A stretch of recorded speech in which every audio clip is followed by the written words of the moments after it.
Our story today begins, as many myths do, with Zeus. He is once again in pursuit of a woman who is not his wife. She is in fact a Titan, the Titaness of modesty and the daughter of Phoebe and Coeus, who sided with the gods in their war with the Titans. Her name was Leto, or to give her epithet, lovely-haired Leto. Now, Leto did try to resist Zeus and his advances. She was trying to remain pure, which made sense with her being the Titaness of modesty. But Zeus was relentless and would not leave her alone. He offered her everything: fame, riches, and even a place in Olympus. But Leto rejected them all, believing it would be wrong to help Zeus cheat on Hera. That was until Zeus said that if she agreed to be with him, he would divorce Hera and make Leto queen of the cosmos. Hearing that made Leto agree instantly. That's what people really admired about Leto, you know? Her unshakable principles. She really should have known better than to trust Zeus, especially when he had only said he would do something and not promised on the river Styx, which was a river and a deity whom all the gods feared.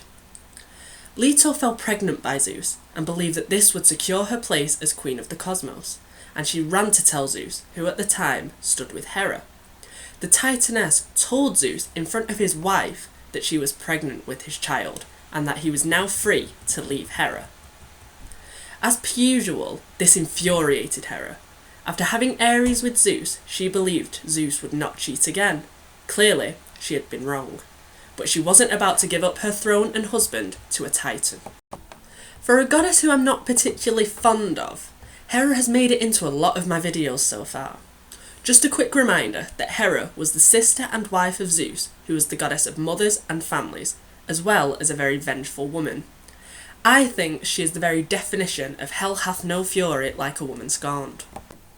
Hera glared at Leto and forced Zeus to confess to his adultery, but he claimed that Leto was lying in her claims that he had promised to make her queen. Because she thought that Leto was lying, Hera cursed her, saying that she would be unable to give birth to her children on any fixed land in the world, and if anyone helped her, they would be punished accordingly. Hera also banned the minor goddess of childbirth, Alethea, from assisting Leto in having a short and easy birth.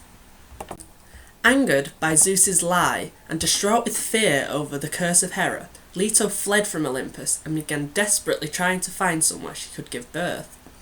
She went to the ocean and begged Poseidon to clear a space in the water that would count as new land and would not be affected by Hera's curse, but Poseidon refused, saying he did not want to anger Hera. Leto tried to plead with Zeus and make him either divorce Hera or at least allow her somewhere in the sky to birth her child. He refused, claiming he was angry that she lied to his wife and that he would not anger her further by helping Leto. She even tried going to the underworld and asking Hades if he would allow her to give birth in his realm, where she assumed Hera had no jurisdiction. But even the god of the underworld feared the anger of his sister and refused Leto to have her permission to have her children there. Even her sister, Asteria, who was the mother of Hecate, goddess of magic, and her cousins Helios and Selene would not help her in her endeavour. This pregnancy lasted for 9 months, as Leto travelled around the world trying to find somewhere that she would finally be able to give birth. The pregnancy was not easy, and the baby weighed her down. Eventually, one god took pity on Leto, the god and keeper of the wind, Aeolus. Although he feared Hera, he hated seeing Leto suffering, as she was always kind to all the other creatures on the earth, unlike the queen of the gods. Aeolus told her that he knew of a piece of land which was constantly being pushed around the ocean by different winds, thus making it unfixed and free of Hera's curse. The god of wind said he would tell Leto where she could find this piece of land, on the condition that she never tell Hera who had helped her find it. Leto agreed, and so Aeolus told her directions to the unfixed land called Delos. The Titaness hurried to Delos as quickly as her pregnant body would allow her to. When she arrived there, she sat in a stream, and the birth began almost instantly. Sensing a birth in the atmosphere, Alethea, goddess of childbirth, appeared by Leto's side. Seeing who she was about to help filled Alethea with turmoil. Was she to fulfill her duty as a goddess, or stick by Hera out of loyalty? The goddess decided that Hera's punishment had gone on long enough and helped Leto to have an easier birth. Her child ended up being a girl with beautiful silver eyes. Leto named her Artemis, meaning safe or butcher, depending on the translation. Leto felt something strange happen to her then. It was the beginning of another birth. Just as her second child was about to come along, Hera appeared before her and removed Aletheia so that she could not assist with this birth. In some myths, Hera's actions here caused the birth to go on for an extra 9 days, meaning that Artemis was the elder sibling and had time to age and help her mother with the next birth. In my preferred telling of the myth, however, the birth lasted only 9 hours longer, making Artemis and her siblings twins. Leto's second child was a boy with bright yellow hair like her own. She named him Apollo, meaning manly beauty.